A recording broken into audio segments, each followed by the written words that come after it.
welcome to my June wrap-up video. I have the pile of books beside me here, as well as my reading journal to refer to when I need to do so. I hope you all had a good reading month in June, and yes, we're into July now. If you missed my July TBR video, make sure you go check that out. And yeah, let's review everything that I read in June. How many is that? 2, 4, 6, 8, 10. There's also one Audible book as well, so 11 books total for June. Crazy. Okay, starting off with The 7-Year Slip by Ashley Polston. Now, I really loved The Dead Romantics. That was a really good one, and I know a lot of people do like this one. However, I found it didn't really meet my expectations. So I only gave it 2.5 stars.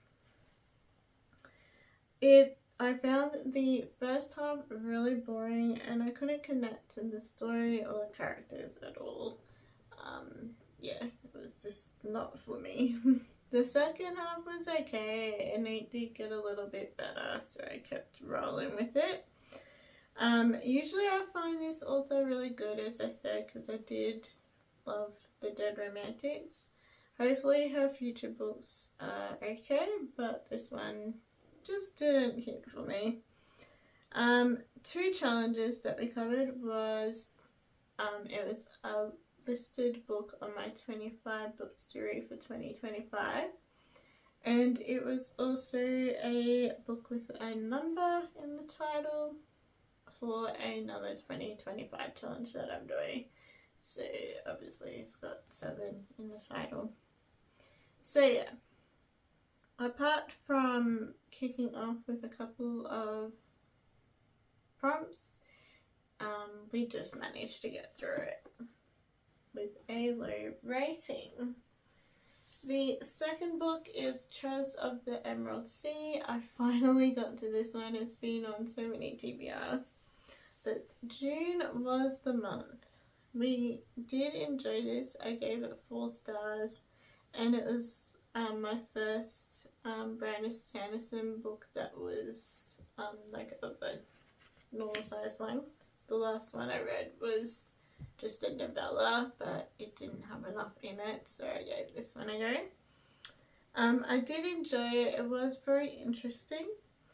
I kind of predicted something in the story though, so that kind of was a fizzle out for me.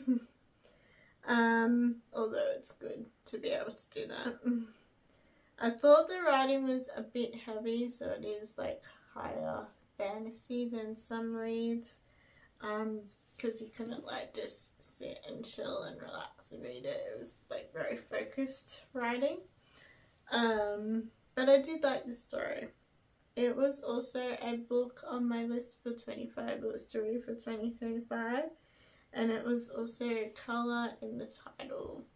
Emerald is a colour for a 2025 challenge as well. So we're kicking off well with the challenges in June and covered them quite well. If you like heavy sort of fantasy, maybe give it a go, but if you prefer lighter reads, maybe not. The next one is Mother-Daughter Murder Night. This was 5 stars for me.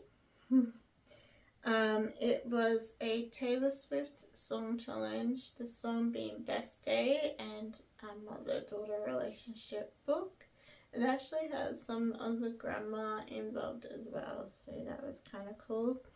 And this was my second attempt at the challenge, as I said when I did the TBR for June, because the first one fizzled out on me because it was actually a mother-son relationship, so I had to redo it. But that's cool because I loved and enjoyed this book. It was probably one of the best mystery crime murder reads that I've had in a very, very long time.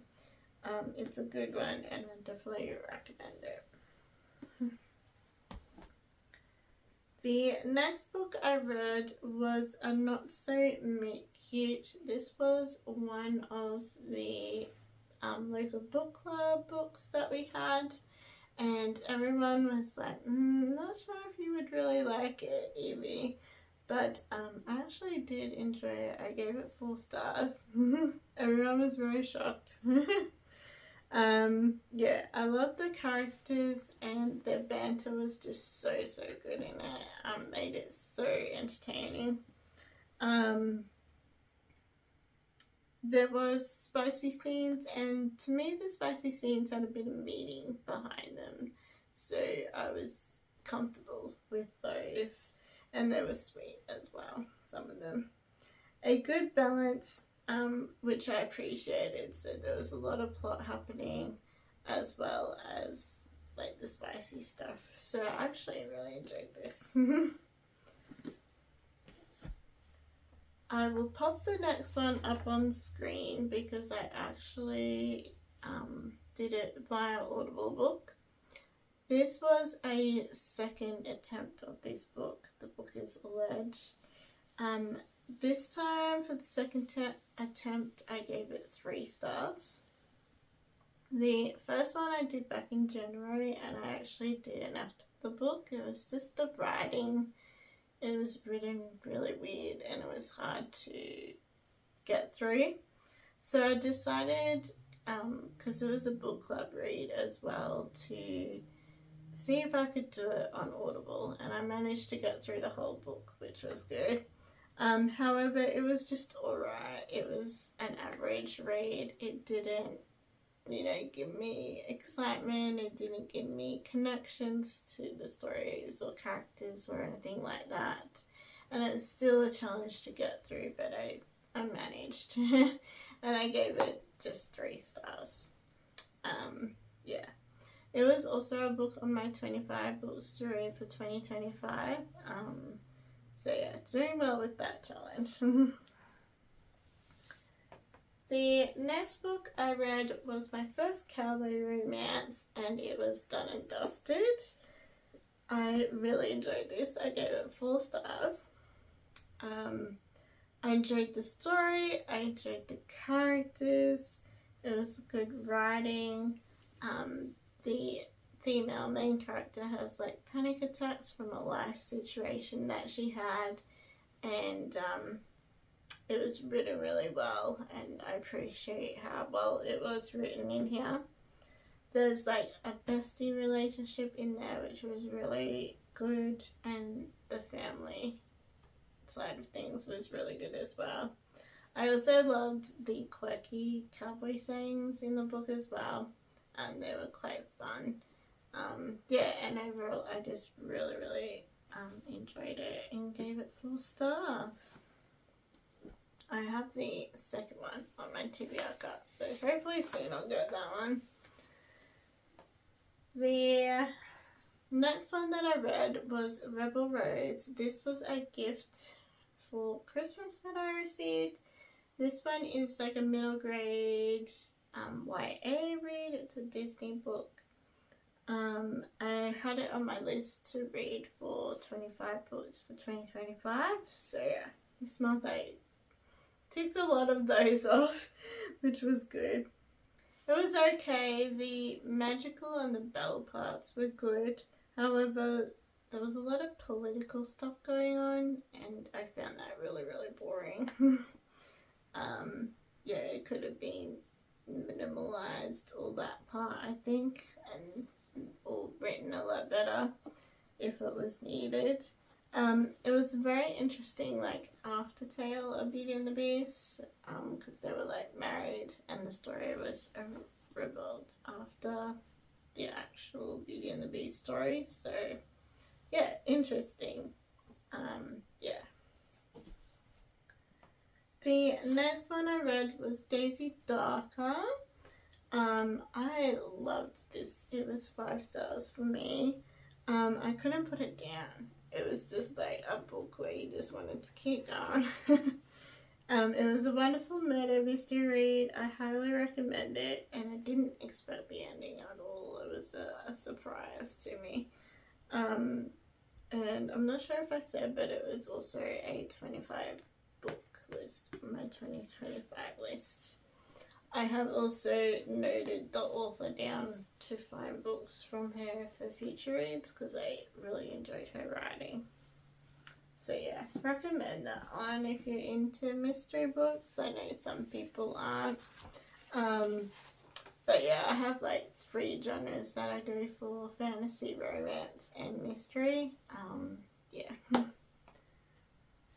Our next book is The Night and the Moth. I gave this one 5 stars as well. I had lots of 5 stars. Some poor reads, but some really good reads. This was recommendation by a couple of friends. So that meant a 2025 challenge that I'm doing, the prompt for that. It was totally a great fantasy. What I liked about it was a really unique story. Like a lot of fantasies you read are just like the same thing over and over again, repeated. But this was just like so different and unique. This was the first read by the author as well. I do have one dark window that I really want to get to as soon as possible now because I really enjoyed the author's writing. Yeah, so it was, I loved the writing and I recommend it for all to read. This book is actually the July fantasy read for my local book club, so I'm a month ahead for this one. So for July there'll just be the romance one. But yeah, I'll be interested to see what everybody else says in book club about it. And yeah, thank you to the friends that mentioned that book to me. Got 2 more to go. Julie Chen is Dead. I really enjoyed this one too. It was 5 stars. Some people say it's like Yellowface, and I can see why people say that. Yellowface is more author based, and Julie Chen is Dead is very social media focused, which is one part that I loved. It's a great thriller mystery. It has twists and turns everywhere. It has like dark comedy thrown in with the story to make it great entertainment. And yeah, I definitely recommend this if you're a mystery reader. And then we're on our last book. This book actually makes my 49th book. So I actually finished a book the other day, which was my number 50. So I have actually reached my goal in the start of July of 50 books. But we'll talk about book 49 first, which was for June. A Serpent, a Wings and Night by Chris Broadbent. This was my first read by the author, and ever since I read Alison A. Andrews' vampire series, I've been really into vampires for reading and watching stuff, and I came across this series. I actually did it on Audible as well while I sort of was reading with it. I do that sometimes. I enjoyed the book, and I'll definitely continue with the series. I also ticked it off for my colour challenge, which is another challenge that I'm doing for the grey book. And this has the serpent on the side. Yeah, so that's all my reads for the month of June. As I mentioned a little while back, in the start of July, I finished a book which was actually number 50, which was my number goal for the year, which I have re-edited to 100 now, so fingers crossed I reach that. But there will be, I am treating myself to some book shopping at Big W and QPD and Fables and Fluff and stuff. So stay tuned for the videos and hauls when I do those. Yeah, or little snippets on Instagram or something. So yeah, just to treat myself for reaching that goal. I am very close in finishing my colour challenge and my Taylor Swift challenge and things like that too, so I'll kind of reward myself somehow there as well.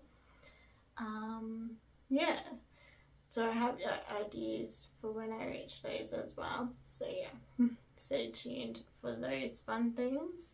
But thank you for joining me in my June wrap up. If you've read any of those, let me know, or if you have like similar things that I've given 5 stars to here or 4 stars to, like the cowboy romance or whatever, or vampire books or mystery books that I loved there, then pop a comment in the comment section. I'd love to hear from you guys. And yeah, thank you so much for watching, and I'll catch you all very, very soon. Bye.